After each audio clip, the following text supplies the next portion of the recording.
আসসালামু আলাইকুম, স্বাগত জানাচ্ছি আরটিভির মধ্যাহ্নের সংবাদে। আপনাদের সঙ্গে আছি আমি ফারিয়া শারমিন। ঝিনাইদহের শৈলকুপায় ৩ জনকে গুলি করে হত্যা করা হয়েছে। গেল রাত ১২টার দিকে উপজেলার রামচন্দ্রপুর গ্রামের শ্মশানঘাট এলাকা থেকে তাদের মরদেহ উদ্ধার করা হয়। পুলিশ জানায় রাত ৮টার দিকে শ্মশানঘাট এলাকায় গুলির শব্দ শুনতে পায় স্থানীয়রা। পরে পুলিশ ঘটনাস্থলে পৌঁছে ৩ জনের মরদেহ উদ্ধার করে।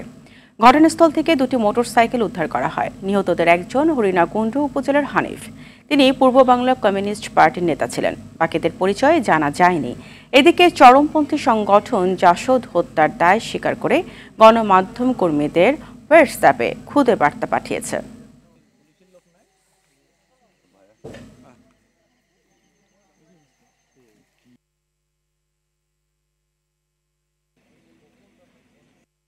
এদিকে ঢাকার ধামরায় স্ত্রীর সামনে প্রকাশ্যে এক যুবদল নেতাকে কুপিয়ে হত্যা করেছে সন্ত্রাসীরা। শুক্রবার ধামরায়ের কুল্লা ইউনিয়নের মাখুলিয়া এলাকায় এই ঘটনা ঘটে। নিহতের নাম মোহাম্মদ বাবুল। তিনি স্থানীয় ইউনিয়ন পরিষদের ২ বারের সদস্য, কুল্লা ইউনিয়ন যুব দলের সাবেক সহ সভাপতি ছিলেন। এদিকে হবিগঞ্জের বাহুবল উপজেলায় জামায়াতের সাবেক সেক্রেটারি আব্দুল আহাদের স্ত্রী মিনারা খাতুনকে ছুরিকাঘাতে হত্যা করা হয়েছে। শুক্রবার সন্ধ্যায় উপজেলার পশ্চিম জয়পুর গ্রামে এই ঘটনা ঘটে।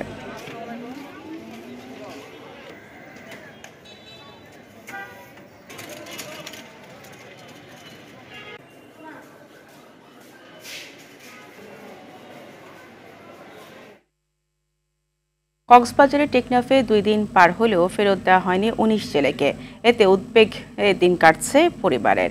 ধরে নেওয়া ৪টি ট্রলারের ২টি টেকনাফের কাউখালী ঘাটের এবং অপর ২টি শাহপরীর দ্বীপ ঘাটের।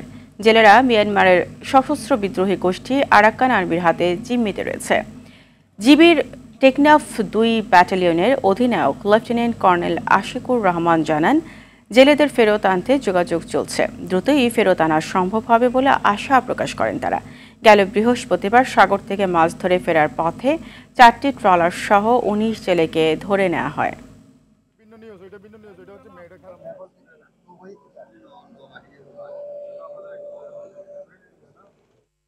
খুলনা প্রকৌশল ও প্রযুক্তি বিশ্ববিদ্যালয় সিন্ডিকেটের সিদ্ধান্ত প্রত্যাখ্যান করে আন্দোলন চালিয়ে যাচ্ছে শিক্ষার্থীরা।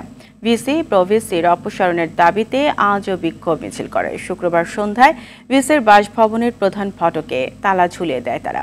এর আগে রক্তাক্ত কুয়েট শিরোনামে ১৮ ফেব্রুয়ারির হামলার চিত্র প্রদর্শনী করে শিক্ষার্থীরা। এতে সাধারণ শিক্ষার্থীদের উপর হামলার চিত্র ফুটে ওঠে। এই সময় শিক্ষার্থীরা বলে, ৬টা দাবির মধ্যে সিন্ডিকেটে কিছু দাবি কৌশলে এড়িয়ে নিজেদের মতো সিদ্ধান্ত নিয়েছে, যার সাথে তারা একমত না। তাই আন্দোলন চলমান রাখার ঘোষণা দেন তারা।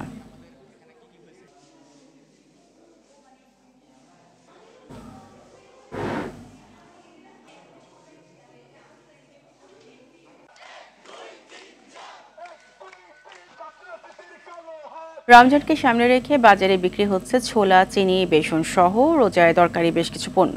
তবে কর্পোরেট ব্যবসায়ীদের আশ্বাসের পরও স্বাভাবিক হয়নি ভোজ্য তেলের বাজার।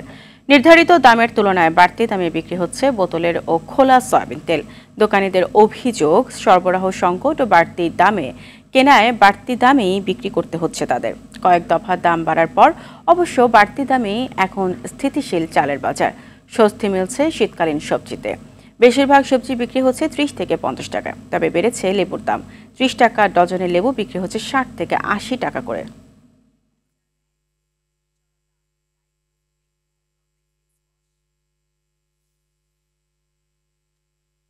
প্রায় ১ ঘন্টা চেষ্টার পর রাজধানীর করাইল বস্তির আগুন নিয়ন্ত্রণে আনতে পেরেছে ফায়ার সার্ভিসের কর্মীরা। ফায়ার সার্ভিসের ৮টি ইউনিট শুক্রবার রাত ১টা৩৫ আগুন নিয়ন্ত্রণে আনে। এর আগে শুক্রবার রাত 12:30টার দিকে আগুন লাগে করাইল বস্তিতে। এদিকে কেমিক্যাল ড্রাম বিস্ফোরণের ঘটনায় রাজধানীর খিলগাঁয়ে আগুনে প্রায় ২০টি দোকান ও ২টি সমিল পুড়ে যায় বলেও জানায় ফায়ার সার্ভিস। ফায়ার সার্ভিসের পরিচালক লেফটেন্যান্ট কর্নেল মোহাম্মদ তাজুল ইসলাম চৌধুরী জানান, ৯টি ইউনিট কাজ করে আগুন নিয়ন্ত্রণে আনে।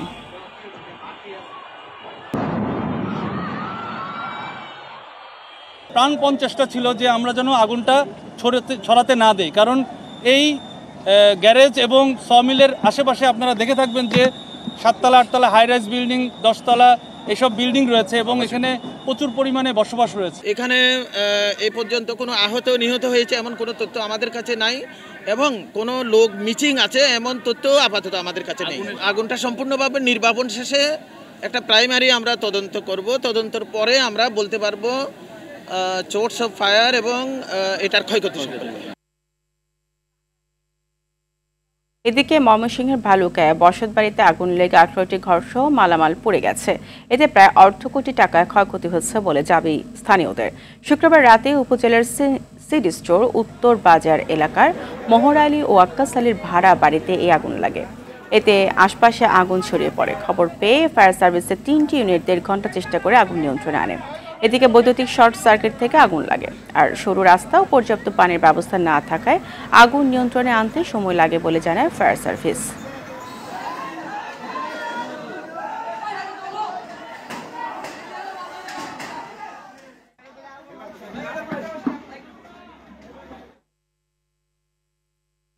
যাত্রীবাহী বাসে ডাকাতি ও নারী যাত্রীদের যৌন হয়রানির ঘটনায় 3 জনকে গ্রেপ্তার করা হয়েছে। দুপুরে সংবাদ সম্মেলনে বিস্তারিত জানানো হবে। এদিকে দায়িত্বে অবহেলার অভিযোগে নাটোরের বড়াইগ্রাম থানার ভারপ্রাপ্ত কর্মকর্তা সিরাজুল ইসলামকে প্রত্যাহার করা হয়েছে। চলন্ত বাসে ডাকাতি ও যৌন হয়রানির ঘটনার 3 দিন পর টাঙ্গাইলের মির্জাপুর থানায় মামলা করেন বাসের এক যাত্রী। মামলায় অজ্ঞাত কয়েকজনকে আসামি করা হয়েছে। গত সোমবার রাতে ঢাকা থেকে রাজশাহীগামী আমরি ট্রাভেলসের একটি বাসে ডাকাতি হয়। এই সময় নারী যাত্রীদের যৌন হয়রানির অভিযোগ ওঠে।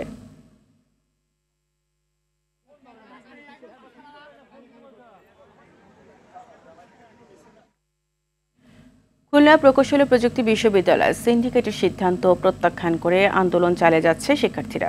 দর্শক, এই বিষয়ে আরও জানাতে খুলনা প্রকৌশল ও প্রযুক্তি বিশ্ববিদ্যালয় থেকে সরাসরি যুক্ত হচ্ছেন সহকর্মী SM মনিরুজ্জামান। মনির, শিক্ষার্থীরা আজ কি কর্মসূচি পালন করেছে? নতুন কোনো কর্মসূচি ঘোষণা করা হয়েছে কিনা জানাবেন।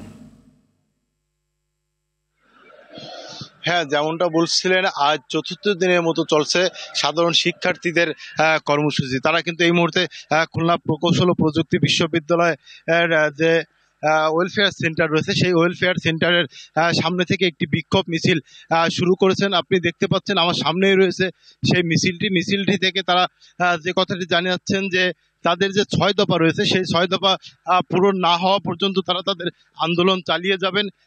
আপনাকে আরও জানিয়ে রাখি যে গেল 93তম জরুরি সিন্ডিকেট সভায় তা যে 6 দফা রয়েছে তার ভিতরে 5টি দফারই আংশিক মেনে নিয়েছেন বলে শিক্ষার্থীরা জানিয়েছেন। তবে তারা বলেছেন যে বিসি প্রবিসির পদত্যাগ সহ 6 দফায় যতক্ষণ পর্যন্ত সম্পূর্ণভাবে মেনে না নেবে ততক্ষণ পর্যন্ত তাদের এই আন্দোলন কর্মসূচি চলবে এবং তারা কোনো অবস্থাতেই কিন্তু পিছু হবেন না বলে তারা জানিয়েছে। সেই সঙ্গে গতকাল রাতেও কিন্তু তারা বিসির বাসভবনে প্রধান ফটকে কিন্তু তালা লাগিয়ে দিয়েছেন। তার আগে কিন্তু তারা চিত্র প্রদর্শনী করেছেন। যে সকল সন্ত্রাসীরা তাদের উপর হামলা করেছিল তারা তাদের ছবি টানিয়েছেন এবং এই মিছিলের পরে কিন্তু একটি সভা অনুষ্ঠিত হবে। সভা শেষে তারা বিশ্ববিদ্যালয় ক্যাম্পাসে সকল সন্ত্রাসীদের, তারা ছাত্র দলের যারা তাদের উপর হামলা করেছিল বলে বলছেন যে সেই সকল সন্ত্রাসীদের ছবি ভার্সিটি এলাকায় বিভিন্ন হলে প্রদর্শন করবেন বলে তারা জানিয়েছেন এবং পরবর্তীতে তারা আগামীতে যে কর্মসূচি চলবে সেই